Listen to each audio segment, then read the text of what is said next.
Vinde trabalhar na minha vinha. Esse chamado do pai de família, aqueles homens trabalhadores que estavam desocupados, ele ecoou em diversas horas do dia, né? E eles foram então trabalhar na vinha. O tema do chamado é sempre constante na Sagrada Escritura, porque é Deus quem toma a iniciativa. A nossa religião é chamada uma religião revelada. Não é fruto de uma filosofia, não é fruto de conhecimentos humanos, pessoas que pararam para pensar na sua necessidade de ter algo transcendente e de repente foram criando sistemas filosóficos ou teológicos, religiosos. Não, a nossa fé é fruto de um Deus que se aproxima de nós, que se revela a nós, que vem a nosso encontro e nos chama. E a fé é essa nossa resposta a esse Deus. De modo que esse tema do chamado de Deus é uma constante. Nós vemos Deus chamando Adão, Adão, onde estás? Logo depois do pecado. Deus chamando Noé, faz uma arca. Deus chamando Abraão, sai da tua terra e vai para onde eu vou te mostrar. Deus chamando o Isaac, Jacó, chama Moisés, vai libertar o povo, e assim na história nós vamos vendo até Deus, Ele próprio vir pessoalmente, na pessoa de seu Filho, fazer esse chamado na nossa vida. E é Cristo que começa chamando. Deus chama através de um anjo Maria e José, depois chama, e Cristo vem chamando, chama os apóstolos, vem, segue-me, e daí por diante. Deus Ele é quem faz o chamado e chama a cada um de nós em determinada época da nossa vida. A alguns Deus chama como crianças, é o trabalhador da hora primeira, a outros chama na adolescência, outros na juventude, outros na idade madura, outros na velhice, não importa. O que importa é que Deus toma a iniciativa de nos chamar e diz: vem trabalhar na minha vinha e eu darei o que for justo. E que trabalho é esse?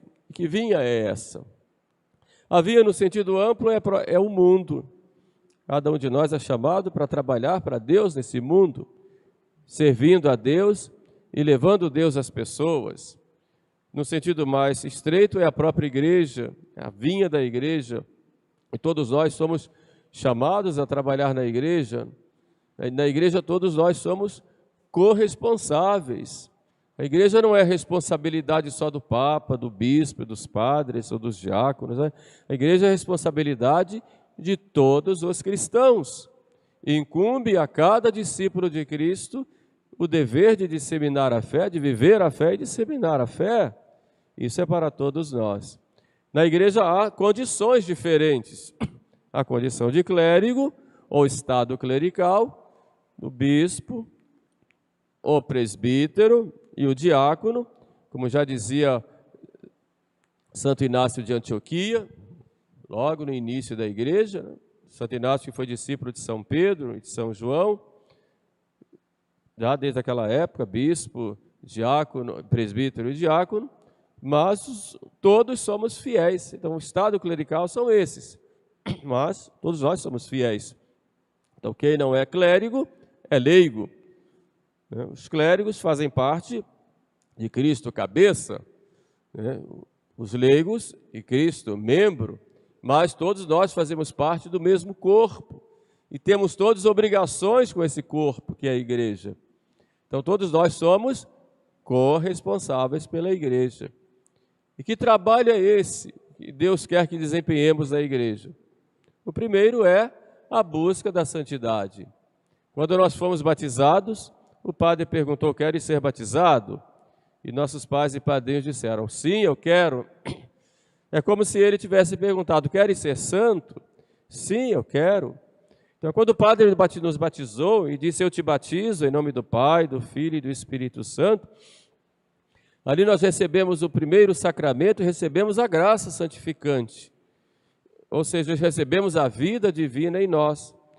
E ali nós tivemos a primeira vocação, o primeiro chamado, que é o chamado à santidade. Sede perfeitos, como vosso Pai Celeste é perfeito. Por isso, buscar a santidade é uma obrigação nossa. E essa santidade consiste na caridade, consiste na união com Deus, na comunhão com Deus, conformando-nos a seu Filho Jesus. É claro que a santidade é algo que não se consegue de uma hora para outra, é fruto de um processo. Todos nós temos as nossas doenças espirituais, né? São Paulo nos disse hoje na epístola, né? Eu castigo o meu corpo e o reduzo à servidão, para que não aconteça que eu, tendo pregado aos outros, eu mesmo venha a ser reprovado. Portanto, o próprio São Paulo fala da necessidade de uma luta, de um castigo pessoal, ou seja, de uma ascese, de um regramento nosso, que se nós nos deixarmos por conta dos nossos pensamentos, das nossas imaginações, das nossas palavras, nós nos perdemos. Nós temos aquela tendência, uma moleza, né? Uma tendência ao prazer, né? Uma tendência à vaidade, uma tendência ao orgulho, uma tendência à inveja. Hoje, por exemplo, no Evangelho, nós vemos aquele homem que recebeu o mesmo que o outro, achou que o outro tinha recebido mais e disse, o Senhor deu mais para ele. Isso é inveja. E quantas vezes há invejas entre nós, porque o outro recebeu um elogio, porque o outro tem uma graça, porque o outro conseguiu alguma coisa. Tudo é de Deus. E se Deus deu, se Deus proporcionou, louvado seja Deus. Então eu tenho que agradecer a Deus e me alegrar porque o meu irmão tem algo. E não ficar com inveja, achando que eu deveria ter o que ele tem, ou desejar o mal para ele, ou desejar que ele não tenha aquilo que ele recebeu. Ora, Deus é dono de tudo e distribui, e o critério é dele. E ele que conhece a necessidade de cada um, conhece os anseios de cada um, e conhece também o que cada um corresponde ou não. O fato é que Deus é sempre justo e dá a cada um conforme lhe apraz. E não podemos ter aquela visão limitada e que se achamos que o outro tem algo que nós não temos, ficarmos criticando o outro porque tem. Não. Nosso olho tem que ser bom, porque o olhar de Deus é bom. Então temos que agradecer a Deus por tudo e jamais ficarmos tristes quando a providência divina cuida do nosso irmão. Não importa se ele é virtuoso, se não é virtuoso, isso pertence a Deus. Não somos juízes de ninguém. É nesse sentido que Cristo diz, não julgueis e não sereis julgados. O fato é que nós todos devemos lutar com as armas da oração, da penitência, da vigilância, contra essas nossas doenças interiores, para que, lutando, possamos vencer, depois possamos praticar o bem, praticar as virtudes, e assim nós alcançarmos a santidade. Nós vamos ser julgados pelas nossas obras, pelo que fizemos ou pelo que deixamos de fazer. Então tenhamos cuidado, porque nas nossas obras nós temos responsabilidade do próprio Cristo. E se fizemos o mal, é como se estivéssemos levando Cristo a fazer o mal, que seria um absurdo. Cristo nunca faria isso. Portanto, nós temos que ser essa resposta de Cristo no mundo, diante do Pai e diante dos irmãos. Então esse é o primeiro ponto de nossa reflexão hoje. Somos todos corresponsáveis e temos que trabalhar no mundo como cristãos que nós somos.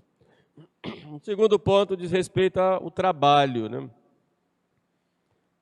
O Senhor chamou os operários para a sua vinha, chamou para trabalhar, né? Todos nós somos chamados ao trabalho. Deus fez o mundo muito bonito, mas deixou os homens do mundo para os homens poderem, num certo sentido, aumentarem essa obra de Deus e propagarem a obra de Deus, aperfeiçoando, segundo os dons que Deus deu, o mundo. Por isso, todos nós temos obrigação de trabalhar, quer fisicamente, quer intelectualmente, não importa, todos temos que trabalhar. Já no início do mundo, Deus disse a Adão: cultivai a terra, cuidai da terra, aperfeiçoai, crescei, sede fecundos, dominai a terra, de modo que o homem está acima de toda a obra da criação, de toda a natureza. A natureza não está acima de nós, nós estamos acima da natureza. Agora, é claro que esse aperfeiçoamento, esse cuidado da natureza, deve ser em função do próprio homem, seja do homem hoje, seja do homem no futuro. Por isso eu tenho que cuidar da natureza, dominar a natureza, usar da natureza para o nosso bem, mas sempre pensando em todos os irmãos e no futuro, nos irmãos que virão depois.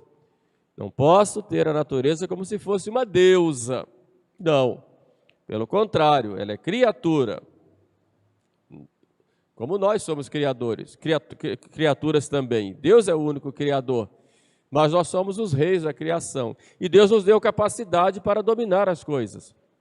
Então o homem pega uma árvore, corta, faz ali uma tábua, faz um banco para nós sentarmos, uma mesa para nós comermos.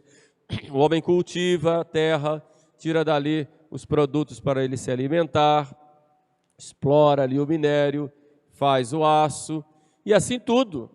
O homem tem que ter esse cuidado. Por isso Deus deu capacidade ao homem para trabalhar. O trabalho é uma participação na obra do próprio Deus. O trabalho é para colocar em prática aquelas potencialidades que Deus deu a cada um. E o trabalho tem uma função social de fazermos isso não só para nós, mas sobretudo para os nossos irmãos. Portanto, todos nós temos obrigação de trabalhar. Não podemos ficar à toa. A mim me preocupa muito quando eu vejo uma pessoa dizer que não tem o que fazer, ou não sabe o que fazer, ou acorda de manhã não tem trabalho nenhum, mesmo em casa. Não pode pegar um livro para ler, não pode cuidar da casa, não pode ir lá para o quintal arrumar uma coisa, não pode cuidar de um doente, não pode ficar à toa. A vovó já dizia, né? Cabeça vazia, oficina do diabo, não é isso? Então eu preciso, é muito importante, e eu sempre digo aos meus dirigidos espirituais, é importante e necessário que cada um tenha um certo regulamento de vida. Acordar cedo, fazer suas coisas, se organizar. Tem trabalho, se não tem, procure. Há trabalho para todo mundo. Se não tem o que fazer, vai ler um livro, vai limpar a sua casa, vá ajudar alguém, vá visitar alguém que precisa. Não pode ficar à toa, ficar perdendo tempo. Vá rezar. É importante o trabalho. Deus, nosso Senhor, deu talentos para cada um de nós. E talentos diversos e únicos. E o importante é que cada um procure colocar isso em prática. E assim nós temos como que uma sinfonia no mundo. E quando eu deixo de colocar a serviço de Deus e dos irmãos aqueles dons que Deus me deu, isso vai fazer falta para os outros. E depois para mim também. A preguiça é mãe de todos os vícios. São Paulo é tão duro que diz que quem não trabalha não coma. Não preciso chegar a esse absurdo, porque comer todo mundo precisa, mas São Paulo quer dizer que é preciso se colocar em prática as potencialidades que Deus deu. E Deus chama a todos, como esse senhor, pai de família, chama os operários à vinha. E qual é o prêmio que Deus vai dar para nós? Aqui na terra já nos dá o prêmio da alegria de servir, alegria de poder construir esse mundo, de deixar esse mundo diferente, melhor do que nós encontramos. Essa é a primeira grande alegria aqui na terra. Aquela satisfação de podermos fazer alguma coisa em prol dos irmãos, que alegria que dá. E há tanta gente que precisa, e tanta gente que pode fazer as coisas e não faz. Mas a alegria maior é a alegria do céu. Esse denário, esse dinheiro, que era o suficiente para uma família se alimentar durante o dia, é o prêmio da vida eterna, o prêmio para todos nós. E é o que nós buscamos. Então já temos a alegria de servir aqui na terra, mas a alegria maior, eterna, de estarmos com Deus no céu. Portanto, não vamos ser esses operários que fogem do trabalho na vinha do Senhor e do trabalho no mundo. Aqui eu chamo a atenção de vocês, que vocês têm uma missão muito importante. Nós, padres, nós temos essa missão de estarmos como mediadores entre Deus e os homens, a missão do culto, a missão de ensinar o Evangelho, a missão de santificar e de conduzir as almas para o céu, mas vocês têm a missão de, no mundo, levarem Jesus Cristo nos diversos campos onde vocês trabalham, onde vocês atuam. E é importantíssimo isto, que vocês, como católicos, atuem lá onde vocês trabalham, onde vocês agem. Que seja essa presença da doutrina cristã, essa presença de Cristo, onde vocês estiverem, em qualquer campo de ação de vocês. Isso é colocar Jesus Cristo reinando em toda parte. Portanto, todos somos chamados a trabalhar na vinha do Senhor. Vamos dizer sim, Senhor, eu estou aqui, eis que eu venho para cumprir vossa vontade. Sim, eu aceito, estou aqui para trabalhar para vós e convosco e para os meus irmãos. Peçamos, pois, a Santíssima Virgem Maria e nos dê essa graça que, como ela disse sim ao trabalho da salvação, assim também estejamos sempre prontos a dizer sim à vontade de Deus. Amém. Louvado seja nosso Senhor Jesus Cristo. Para sempre.